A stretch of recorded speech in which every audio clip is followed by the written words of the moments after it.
जेके media देखने वाले सभी दर्शकों का एक बार फिर से बहुत बहुत स्वागत है। तो जिस तरह से जम्मू कश्मीर में इस समय इलेक्शन की सरगर्मियां काफी तेज नजर आ रही हैं, ये कह सकते हैं कि जल्द जम्मू कश्मीर में चुनाव हो सकते हैं, जिसको लेकर इलेक्शन कमीशन ऑफ इंडिया की बात करें तो वो भी यहां पर विजिट करेगा और यहां के हालात का जायजा लेगा और उसके बाद ही ये कंफर्म होगा कि क्या जम्मू कश्मीर में चुनाव होंगे या नहीं होंगे।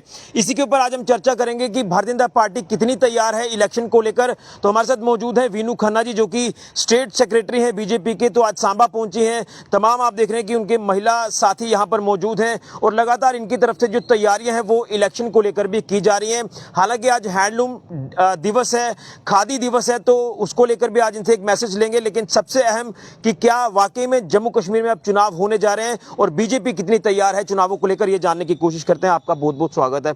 सांबा आज आप पहुंचे हैं, तो मैं यही जानना चाहूंगा कि सरगर्मियां कहीं ना कहीं तेज नजर आ रही है। एक लंबा इंतजार जो वो लोगों ने किया कि आखिर कब यहाँ चुनाव होंगे, लोकतंत्र की बहाली होगी, तो फाइनली क्या लगता है चुनाव होंगे जल्द, जिसको लेकर इलेक्शन कमीशन ऑफ इंडिया भी विजिट करेगा अभी कुछ ही दिनों में, उसके बाद रिपोर्ट बनेगी। लेकिन बीजेपी कितनी तैयार है चुनावों को लेकर? ये तो आपने सही कहा कि इलेक्शन का तो जो अनाउंसमेंट है वो तो इलेक्शन कमीशन ही करेगी। लेकिन अगर जैसे भारतीय जनता पार्टी का सवाल है, तो भारतीय जनता पार्टी का बूथ स्तर तक का कार्यकर्ता हमेशा 24/7 के हिसाब से काम करता है। वो तो हमेशा इलेक्शन मोड में रहता है। सिर्फ अनाउंसमेंट होने की देर है। हम लोग for ever ready. Bharatiya Janata party का हर सिपाही हमेशा इलेक्शन क्या हर कार्यक्रम के लिए तैयार रहता है और हमें कोई खास तैयारी करने की ज़रूरत नहीं पड़ती, क्योंकि हमारा शक्ति केंद्र प्रमुख, हमारे मोर्चे हो गए, हमारी पेरेंट्स बॉडी होगी, हमारे मंडल अध्यक्ष हमेशा ही आम जनता के साथ जुड़े रहते हैं। आम जनता किसी कार्यक्रम के माध्यम से हो, कोई सुख दुख के माध्यम से हो, हमेशा जनता के बीच में रहते हैं। इसलिए मैं ये कह सकती हूँ दावे के साथ कि हम लोग हमेशा ही 24/7 इलेक्शन मोड क्या किसी भी कार्यक्रम के लिए तैयार रहते हैं। आपने कह दिया कि इलेक्शन के लिए हम जो वो तैयार हैं, लेकिन चुनौतियां काफ़ी ज़्यादा है। जम्मू कश्मीर के लोकल इश्यूज काफ़ी ज़्यादा है, क्योंकि विधानसभा और लोकसभा चुनाव में बड़ा अंतर है। यहाँ लोकल इश्यूज पर जो वो बात की जाएगी, तो क्या लग रहा है कि बीजेपी को पूरी तरह से लोगों का समर्थन मिलेगा? और जो दावा भारतीय जनता पार्टी की तरफ से किया जा रहा है कि वो अपनी सरकार बनाएंगे, अपना मुख्यमंत्री उनका होगा, क्या लगता है ये तमाम चीज़ें हमें देखने को मिलेगी? क्योंकि चुनौतियाँ काफ़ी ज़्यादा हैं। ऋषि जी, कर्म करना हमारा काम है। बाकी जनता ये भी देख रही है कि जो पिछले 70 सालों में हुआ और जो इन सालों में या 2014 के बाद से हुआ, उसका फर्क भी जनता तय करेगी। और तय क्या करना है उनको पता है। एम्स यहाँ कहाँ था, बिल्कुल, IIT यहाँ कहाँ था, ये जो पुल बन रहे हैं ये कहाँ था।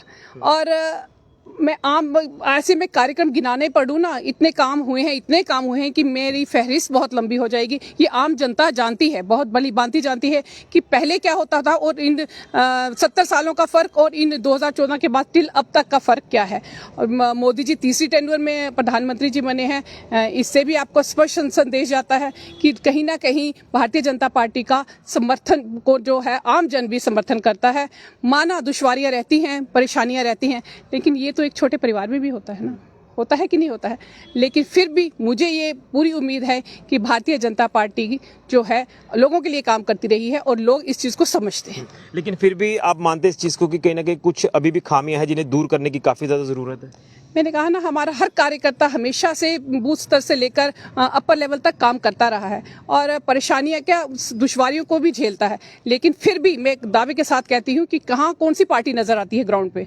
अगर भारतीय जनता पार्टी का हर सिपाही ग्राउंड लेवल पे नजर आता है, कौन सी पार्टी आपको दिख रही है? वो निकलेंगे जब इलेक्शन अनाउंस होगा। लेकिन भारतीय जनता पार्टी का हर सिपाही आप कहीं भी देख लो, किसी भी जिले में देख लो, कहीं पूरे देश में देख लो, प्रदेश में देख लो, भारतीय जनता पार्टी के हर जन जो है सेवा में लगा। लेकिन एक तरफ विपक्ष को लेकर बात करें तो विपक्ष लगातार हावी होता है भारतीय जनता पार्टी के ऊपर, और कहीं ना कहीं विपक्ष का ये भी कहना है कि लोगों को काफ़ी उम्मीदें थी बीजेपी से, उन उम्मीदों पर बीजेपी खरा नहीं उतरी है। क्या विपक्ष को आपका मैसेज रहेगा? क्योंकि कहीं ना कहीं राजनीति जब शुरू होती है तो कई अहम मुद्दे जो वो सामने आते हैं, लेकिन विपक्ष का लगातार आप ये कह सकते हैं कि हमला बीजेपी के ऊपर करना क्या दर्शाता है इस तरह की राजनीति को लेकर बात करें?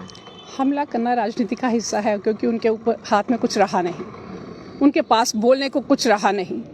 तो इसलिए अगर मैं उनको सिर्फ स्पेशली ये कहना चाहूँगी, आप सिर्फ, मैं कुछ नहीं कहती, सिर्फ इतना कहना चाहूँगी, 70 साल को 2014 से 2024 तक कंपेयर कर लीजिए, जवाब उनको खुद मिल जाएगा। यानी बीजेपी तैयार है? बिल्कुल तैयार है। और जो दावा किया जा रहा है अपना मुख्यमंत्री, अपनी सरकार, ये तो वक्त ही बताएगा, ये लोग तय करेंगे। आज खादी दिवस भी है, हैंडलूम दिवस भी है, तो क्या कहेंगे तमाम वीवर्स जो बुनकर हमारे बड़ी मेहनत करते हैं, आज एक डे उनको समर्पित किया गया है, उसको लेकर भी क्या कहना चाहते हैं आप? सांबा में स्पेशली इसी कार्यक्रम के लिए पहुंची थी। वीवर्स को सबसे पहले तो मैं आज शुभकामनाएं अपनी तरफ से देना चाहूँगी अपनी पूरी टीम के साथ। कहीं ना कहीं उनका हौसला थोड़ा दबा हुआ रहता है, क्योंकि उनकी वैसी आउटपुट नहीं मिलती। हमारे प्रधानमंत्री जी का स्पेशल आह्वान रहता है लोकल फॉर वोकल, और स्पेशली ये आज का दिन उन्हीं को समर्पित किया है जिन्होंने बड़े हाथ से जीरो ग्राउंड से शुरू होकर के अपना कार्य चलाया है और देश को अपनी पहचान दी है। तो आज हम स्पेशली उनका हौसला बढ़ाने के लिए, उनको सम्मान देने के लिए अब सभी बहनें इकट्ठी हुई हैं। आज मैं खासकर ज़िला सांबा में आई हूँ, यहाँ की ज़िला अध्यक्षा सोनिया जी और प्रभारी आई हैं हमारे साथ कठुआ से। तो इनके साथ सभी बहनें, जे शेष कार्यकर्ता बंधु बहनें, ये कार्यक्रम जो है पूरे हिंदुस्तान में चल रहा है, पूरा उनका प्रोत्साहन किया जा रहा है, उनको सम्मानित किया जा रहा है, क्योंकि हमारी ये पहचान है। इस पहचान को जिंदा रखना हमारी जिम्मेदारी बिल्कुल। है। एक आखिरी सवाल रहेगा, कहते हैं कि महिलाओं की भागीदारी जो वो लोकतंत्र में क्या हर जगह जो वो काफ़ी अहम हो चुकी है, महिला सशक्तिकरण की बात की जा रही है, तो पार्टी को मजबूती प्रदान करने के लिए किस तरह से महिला जो इस समय ग्राउंड पर डटी हुई हैं? महिलाएं ग्राउंड पे डटी हैं। ये इतनी बारिश में मैं जम्मू से यहाँ पे हूँ, तो इससे ज़्यादा स्पष्ट जवाब मैं आपको क्या दूँ। मुझे लगता है मुझे सांबा पहुँचने में 2 घंटे लगे हैं। इतना पानी, इतना सब कुछ, इतनी बारिश झेलते हुए मैं यहाँ पहुँची हूँ, तो इससे बढ़िया जवाब मुझे नहीं लगता मैं आपको दे सकती। यानी महिलाओं की एक अहम भागीदारी जो वो इन चुनावों में भी देखने को मिलेगी। बिल्कुल देखेगी जी, बिल्कुल। और जैसे हमारे प्रधानमंत्री जी ने हमें 33% का कोटा भी दिया है, ये हमारे लिए मान सम्मान का विषय है। और महिलाओं के लिए अनेक स्कीम्स जो प्रधानमंत्री मोदी जी की तरफ से हमें मिली है, तो ये भी हमारे लिए बहुत मान सम्मान का विषय है, क्योंकि इतनी सरकारें गई, कहीं किसी ने महिलाओं के नहीं सोचा। आज मोदी जी का ये सोच रहा है, हमारे आदरणीय प्रधानमंत्री जी का, कि अगर बहन सशक्त होगी, माँ सशक्त होगी, बेटी सशक्त होगी, तभी हमारा हिंदुस्तान सशक्त होगा।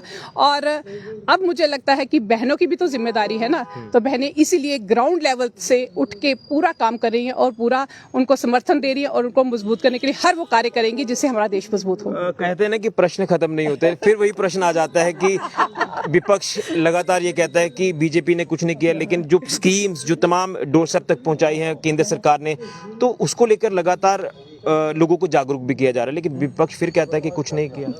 जब हाथ में कुछ नहीं बचता तो ढिंडोरा या ढोल पीटने से क्या फायदा। मैंने कहा ना, जनता के बीच हम लोग जाते हैं, जवाब जनता देती है, बस इससे ज्यादा। जनता के बीच में जाते हैं, जवाब जनता देती है। बीजेपी आने वाले चुनावों को लेकर पूरी तरह से तैयार है और यहाँ सरकार भी बनेगी, मुख्यमंत्री भी बनेगा, लेकिन जो अपना रोल ये महिलाएं निभाती नजर आ रही हैं, पार्टी को मजबूती प्रदान की जा रही है, कई अलग अलग तरह के कार्यक्रम आयोजित किए जा रहे हैं। हालांकि अभी चुनाव कब होंगे ये कहना अभी जो वो अभी मुश्किल है, क्योंकि अभी इसकी हम पुष्टि नहीं कर सकते, क्योंकि जब तक election commission of India visit नहीं करता, हालात का जायजा नहीं लेता, ऑल पार्टी मीटिंग वो यहाँ पर जो वो होगी, जिसमें तमाम अलग अलग राजनीतिक पार्टियों के नेता मौजूद होंगे, उस मीटिंग में जो वो फैसला होगा कि आखिर चुनाव कब होंगे कब नहीं होंगे। लेकिन ये देखना होगा कि क्या हालात चुनावों के लिए हैं। लेकिन बीजेपी जो ये साफ तौर पर तमाम महिलाएं जो बीजेपी की कार्यकर्ता हैं, उनका साफ तौर पर कहना है कि 24/7 बीजेपी चुनावों के लिए तैयार है।